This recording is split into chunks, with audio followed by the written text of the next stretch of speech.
Numerous fantasy works, from the Lord of the Rings trilogy to Game of Thrones, feature dragons, but where do these fantastic creatures originate? For centuries, people all over the world have held the belief that dragons are a real, fantastical part of our world. Stories about dragons can be found in a wide variety of cultures, from the Americas and Europe to India and China. They have been around for a long time and in many different forms, and they continue to be featured in media where courageous protagonists risk their lives to vanquish them. Dragon stories probably originated sometime between the times of the ancient Greeks and the times of the ancient Sumerians, though the exact dates and locations of these early accounts are unknown.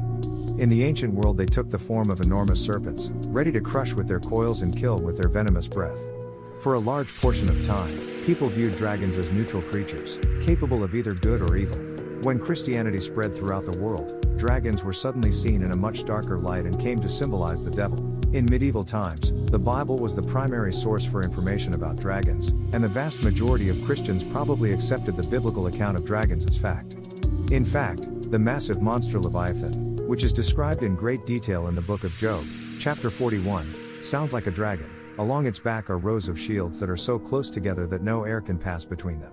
They've become inextricably intertwined, and their bonds are too strong to break. Its snorts are like lightning bolts, and its eyes are like the rising sun. Its mouth is ablaze with flames and sparks. Like a pot over burning reeds, smoke pours out of its nostrils. It can ignite a fire pit with a single breath, and it shoots flames from its mouth.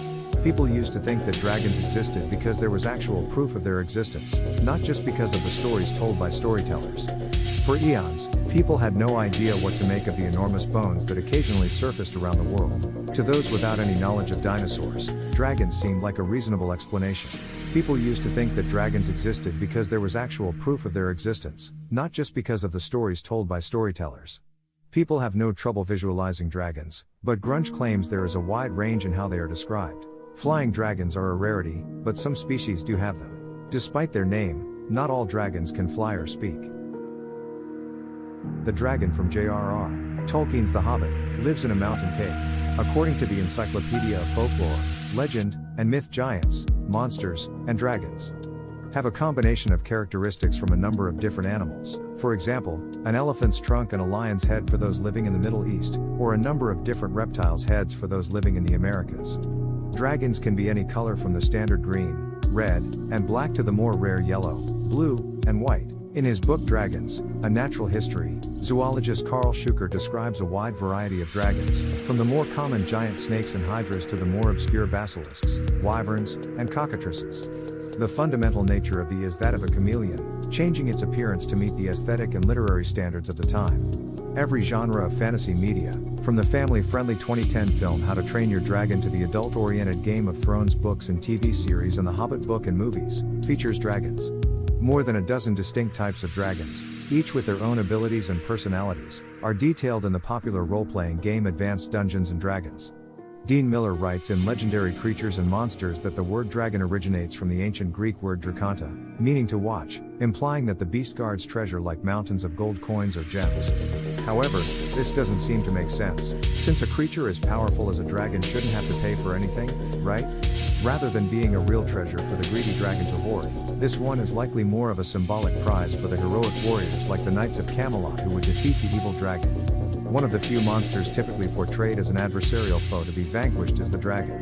They are not merely there because they are there, rather, they serve as an antagonist to brave explorers. Trolls, elves, and fairies are some examples of non-combatant mythical creatures that engage in human interaction, sometimes helpfully, sometimes mischievously. Christian mythology often features saintly heroes slaying dragons that represent Satan. According to English Heritage, the most well-known of these is Saint George, the Dragon Slayer. In legend, he saves a town from a terrifying dragon. He saves a beautiful young woman, makes the sign of the cross over himself for defense, and then kills a monster. People in the town are so moved by St. George's act of faith and bravery that they quickly become Christians. Legend has it that killing a dragon was a great way to gain followers and advance one's career as a saint, knight, or hobbit. As authors Michael Page and Robert Ingpen point out in their book According to the Dragon's Teeth provide a simple method for expanding any country's armed forces, which can be found in their Encyclopedia of Things That Never Were.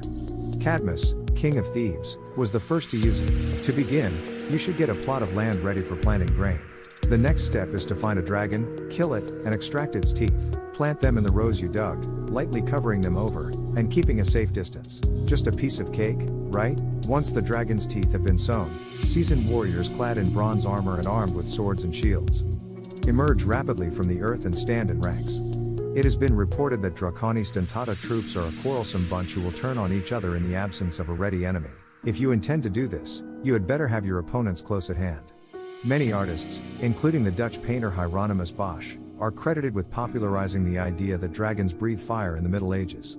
Images of Hell's entrance frequently featured a monster's gaping maw from which the fire and smoke of Hades issued. The connection is natural if you take dragons as satanic and believe in the literal existence of both hell and dragons. Dragons may have been important in medieval theology, but few people today accept their literal existence in the same way that they accept the existence of Bigfoot or the Loch Ness Monster. The dragon, or at least the Western conception of the dragon, is too fantastic and implausible to be taken seriously.